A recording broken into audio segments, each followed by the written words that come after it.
नमस्कार मंडळी.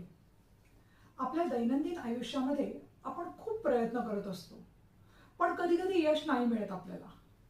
आणि मग प्रयत्न करूनही यश मिळत नाही हे जेव्हा आपल्याला जाणवतं त्यावेळेला आपण काय करतो? आपण प्रयत्न करणं सोडून देतो आणि स्वतःभोवती एक अदृश्य भिंत उभी करतो. आपण मानतो की हे माझ्या नशिबातच नाहीये किंवा मग हे मला जमणारच नाहीये. पण मंडळी, ही हार तुमची नसते, तर ती हार तुमच्या डोळ्यांवर लागलेल्या त्या झापडांची असते. आज आपण याच मानसिकतेबद्दल बोलणार आहोत, ज्याला आपण वैज्ञानिक भाषेमध्ये हेल्पलेसनेस असं म्हणतो. ही संकल्पना मी एका उदाहरणाने थोडीशी स्पष्ट करते. एका मोठ्या सर्कसमध्ये एका अवाढव्य हत्तीला साखळीने खुंटीला बांधलेलं असतं. तो हत्ती खरं तर इतका शक्तिशाली असतो की एका झटक्यात तो ती साखळी तोडू शकतो आणि संपूर्ण सर्कस उद्ध्वस्त सुद्धा करू शकतो. पण तो नाही करत तसं. का माहितीये?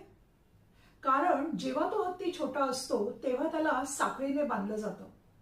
तो छोटा हत्ती ती साखळी तोडण्यासाठी खूप प्रयत्न करतो, खूप धडपडतो, खूप ताकद लावतो. पण तो लहान असल्यामुळे ती साखळी तुटत नाही. शेवटी प्रयत्न करून तो दमतो आणि त्याच्या मनावर एक झापड येते. त्याच्या मनामध्ये एक अदृश्य भिंत तयार होते की ही साखळी मी कधीच तोडू नाही शकणार. हळूहळू तो मोठा होतो, त्याची ताकद हजारो पटीने वाढते, पण त्याच्या मनातली ती अदृश्य साखळी तशीच राहते. आणि म्हणून तो आज प्रयत्न करणं सोडून देतो. त्याला वाटतं की यश मिळवणं अशक्य आहे. आपल्याही आयुष्यामध्ये बऱ्याच वेळेला असंच घडतं.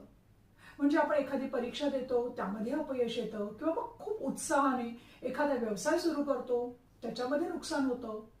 एखादं नातं टिकवण्यासाठी आपण मनापासून प्रयत्न करतो, पण ते फसतं. अशा वेळी आपण त्या हत्तीसारखीच आपल्या डोळ्यांवर झापड लावून घेतो. आपण स्वतःला सांगतो की मी हे करूच नाही शकत. प्रयत्नांची पराकाष्ठा करण्याच्या ऐवजी आपण अदृश्य भिंतीच्या आत स्वतःला कैद करून घेतो. मंडळी, ही साखळी जी आहे ती पायामध्ये नसते, ती आपल्या मनात असते. फक्त गरज आहे ती मनावरची ती झापड काढून टाकण्याची, त्या अदृश्य भिंतीला धडक देऊन तोडण्याची. आपण त्या हत्तीसारखेच भूतकाळातल्या अपयशाचं ओझं वाहतोय. आपण विसरतोय की आज आपल्याकडे जी ताकद आहे ती काल आपल्याकडे नव्हती. आज आपल्याकडे जो अनुभव आहे तो काल नव्हता आपल्याकडे.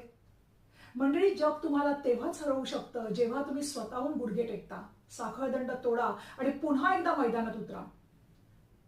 कारण या वेळेला तुम्ही शून्यापासून नाही तर अनुभवापासून सुरुवात करताय. त्यामुळे नक्की जिंकणार आहात तुम्ही. धन्यवाद.